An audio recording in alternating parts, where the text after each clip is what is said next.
Alors, j'ai 4 questions pour toi, Pascal, aujourd'hui. Pascal qui va animer la formation S'outiller pour intervenir auprès des médias bientôt. Alors, la première, c'est les relations avec les médias sont importantes pour la visibilité des organisations. Pourtant, plusieurs dirigeants et professionnels ne sont pas préparés pour établir des relations avec les médias et faire des entrevues.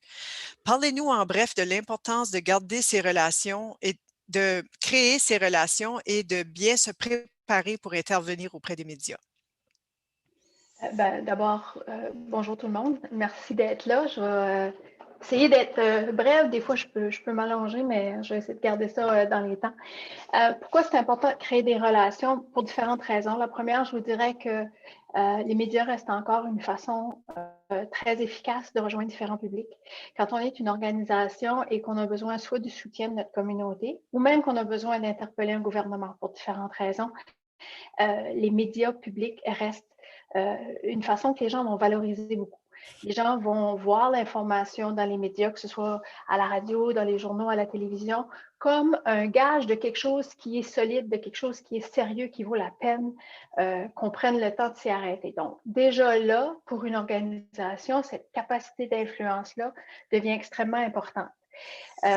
L'autre chose, justement, en parlant d'influence, c'est qu'être présent dans les médias nous permet, comme organisation, d'apprendre ou d'être capable d'influencer la population ou les décideurs sur différentes questions et faire avancer notre point de vue. On le voit beaucoup dernièrement. J'entendais encore ce matin qu'on parlait de négociations dans le secteur public, dans le secteur de la santé. C'est clair qu'il y a une partie du travail ou de l'échange qui se fait dans la négociation qui va se faire autour des médias parce que les journalistes vont aller vers le gouvernement, qui est l'employeur dans ce cas ici, ou vers les qui sont à la table pour savoir qu'est-ce qui se passe, qu'est-ce qu'on dit. C'est une façon de voir comment est-ce qu'on rallie la population à sa cause. Donc, ça, c'est une des raisons pourquoi c'est important d'avoir des bonnes relations.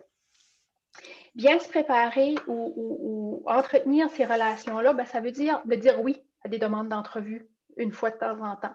Une des choses qu'on se rend compte beaucoup, c'est que les gens ont peur, les gens hésitent. Donc, c'est possible qu'un journaliste doive faire plusieurs appels pour être capable d'avoir un intervenant.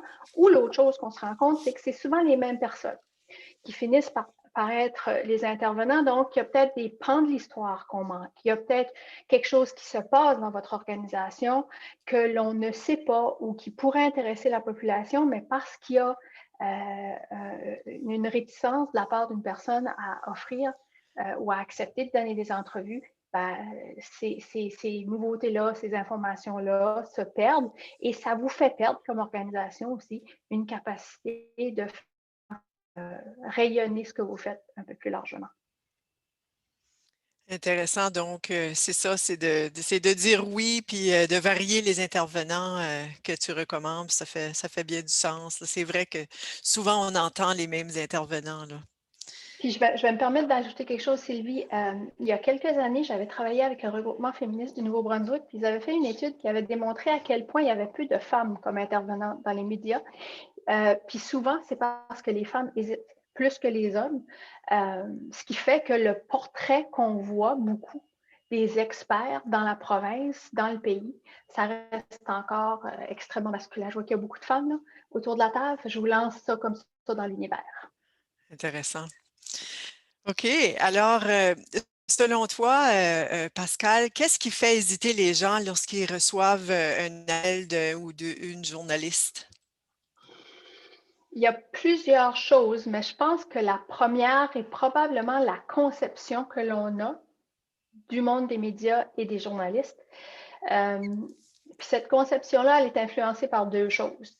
La première, elle est influencée énormément, vous me passerez l'expression, par Hollywood, par les films qu'on a vus, par les séries qu'on a vues, qui ont probablement joué beaucoup sur l'image qu'on se fait des médias, notre psyché collectif, puis on les voit comme des méchants.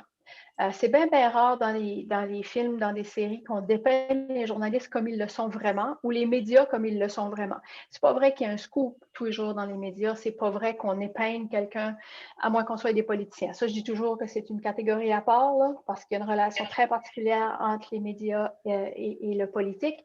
Mais pour le reste des gens, c'est pas vraiment ce qui se passe si vous écoutez les nouvelles, si vous écoutez des entrevues. C'est pas l'image qu'on vous a donnée dans des séries, dans des films, tout ça. Mais on est resté avec cette image-là, donc on a peur de se retrouver dans cette situation-là où une entrevue pourrait mal aller, pourrait déraper, qu'on pourrait mal paraître, qu'on dit des choses qu'on ne devrait pas dire. Donc, il faut commencer par voir c'est quoi vraiment les médias aujourd'hui dans notre milieu, c'est absolument pas ça.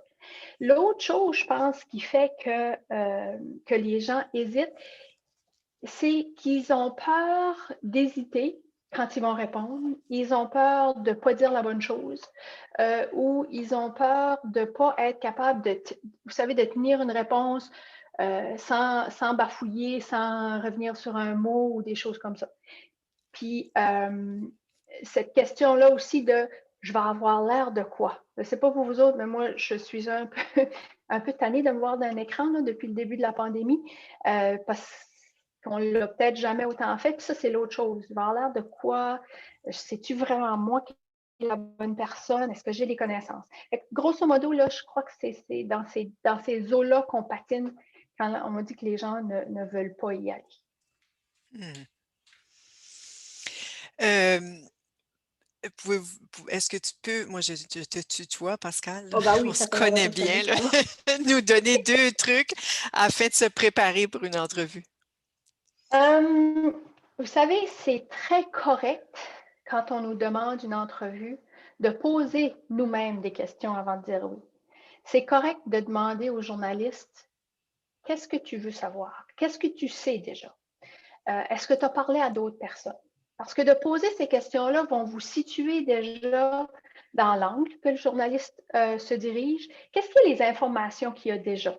Est-ce qu'il a parlé à quelqu'un qui lui aurait donné de l'information, par exemple, avec laquelle vous n'êtes pas d'accord et que vous savez qu'à un moment donné, il y a une question qui pourrait venir vous accrocher ou qui pourrait vous mettre mal à l'aise? Fait que vous, comme intervenant, vous avez le droit de poser ces questions-là au début. Puis, de façon presque toujours, moi, je ne l'ai pas encore vu un journaliste qui refuse de me donner cette information-là, mais habituellement, ils vont être très ouverts de vous dire, écoute, je cherche ce type d'information-là ou j'ai parlé à une telle personne, puis c'est cette personne-là qui m'a dirigé vers vous, ou j'ai lu quelque part que vous aviez fait ça, peu importe. Mais habituellement, ils vont être très ouverts. Les plus gros médias, puis là, dans notre cas, ça s'arrête à Radio-Canada, ils vont avoir des recherchistes. Il va y avoir des gens qui vont, avant une entrevue, vous appeler, puis faire ce débroussaillage-là un peu. Puis, c'est à cette personne-là aussi que vous pouvez demander, OK, qu'est-ce que vous cherchez? C'est quel angle vous allez? Vous pouvez aussi leur poser la question, c'est quoi la durée de l'entrevue? Il y a toutes ces choses-là pour que vous vous sentiez à l'aise. Dans le fond, c'est d'aller chercher l'information que vous avez besoin, vous, pour être à l'aise. Parce que plus on est à l'aise comme intervenant, meilleure sera l'entrevue. Fait que c'est une façon de se préparer, c'est de savoir où est-ce qu'on va. L'autre chose, je vous dirais, c'est de vous donner, de prendre le temps de vous préparer. Puis ce que je veux dire par là, il y a 2 façons, en fait, de se préparer. Il y a bien connaître sa matière, bien connaître son sujet. Si vous êtes dans une situation où l'information évolue rapidement, prenez le temps d'aller chercher les dernières données. Je vous ai donné l'exemple tantôt de négociation, de négociation patronale syndicale. Quand on est en phase de négociation, des fois, il y a des choses qui peuvent aller vite. Si vous étiez, par exemple, en gestion de crise, c'est la même chose. Les informations changent beaucoup, changent vite. Donc, prenez le temps d'aller chercher l'information dont vous avez besoin. Je donne toujours cet exemple-ci, puis si vous suivez la formation, vous allez l'entendre à nouveau, du journaliste qui appelle, ou de la journaliste qui appelle, puis qui fait l'émission du matin, peu importe que ce soit radio ou télévision. Ces gens-là, ils vont vous appeler très, très souvent le matin directement parce que le matin, ils ont vu qu'il s'est passé quelque chose depuis la veille dans l'actualité, puis ils veulent un intervenant. Vous êtes couché, vous dormez. le téléphone sonne, vous répondez. C'est peut-être pas notre meilleure voix qu'on a à ce moment-là, on n'a peut-être pas nos idées claires. Dans une situation comme ça, prendre le temps de se préparer, ça peut vouloir dire aussi, oui, je vais te la donner l'entrevue, mais rappelle-moi dans 5 ou 10 minutes. Parce que vous voulez peut-être vous lever, vous dégourdir les esprits, vous voulez aller vous rincer la bouche, peu importe ce que vous avez besoin, vous, pour être à votre meilleur. Puis, à moins qu'on soit dans une situation vraiment serrée, les gens vont vous dire oui parce que un journaliste n'a pas intérêt à avoir un intervenant qui n'est pas bien réveillé dans cet exemple-là, qui n'a pas ses idées claires ou qui va bafouiller. Si vous êtes l'auditeur de l'autre côté, puis un intervenant qui cherche ses mots, qui bafouille, qui ne sait pas trop où est-ce qu'il est rendu, vous n'allez pas apprécier. Ce n'est pas une bonne entrevue, ce n'est pas de la bonne radio. Fait que les journalistes, les producteurs, les animateurs savent ça. Fait qu'ils sont très prêts à être accommodants. Puis comme je vous dis, à moins que vous soyez dans une situation vraiment de crise, il y a toujours un peu de temps à jouer avec. Quand on est en situation de crise, comme que ce soit une crise comme on voit dans les foyers de soins tout de suite, ce genre de choses-là, on est dans des eaux un peu différentes parce que souvent, il va y avoir une question de, le temps pour vous comme intervenant, puis le temps dans une émission en direct. Là encore, si on fait du direct ou du différé, c'est différent. Mais prendre le temps de bien se préparer, c'est autant connaître sa matière que se sentir soi prêt à donner une entrevue.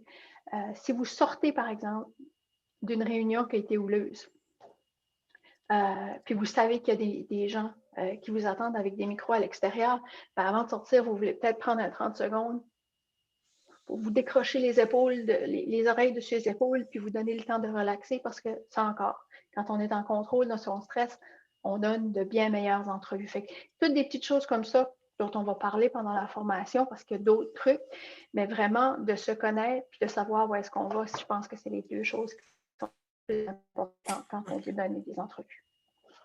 Très bien. Alors, c'est de poser des questions, puis aller chercher l'information, puis prendre le temps de se préparer pour faire une bonne entrevue. Alors, Oui, puis comprendre que quand on est un intervenant, on est un petit peu de la matière pour un produit, mais que vous êtes en contrôle de cette matière-là. Vous n'êtes pas obligé de donner une entrevue à ce moment-là si vous n'avez pas l'information, si vous n'êtes pas en contrôle de tout ça. Fait il faut comprendre cette relation-là avec le journaliste puis ce que vous êtes capable d'offrir. OK, merci. Alors, on va passer à la prochaine question. Puis, la prochaine question est plutôt par rapport à la formation, s'outiller pour intervenir auprès des médias. Quels sont les objectifs de cette formation et à quoi peuvent s'attendre les participantes et les participants? Le premier objectif, c'est vraiment de situer les médias où ils sont maintenant. Parce que les choses peuvent évoluer, mais comprendre le rôle des médias, comprendre les journalistes, comprendre leur réalité de travail aussi. Parce que moi, je vous dirais que c'est pas nécessaire.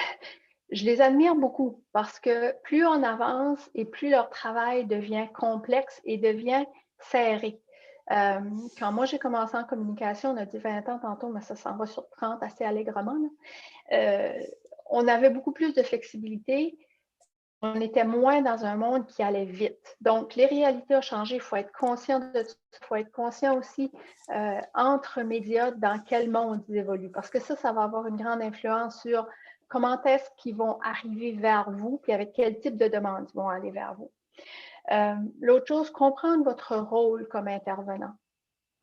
Qu'est-ce qu'on attend d'un intervenant dans les médias et qu'est-ce qu'à l'intérieur de ça, vous êtes capable de fournir?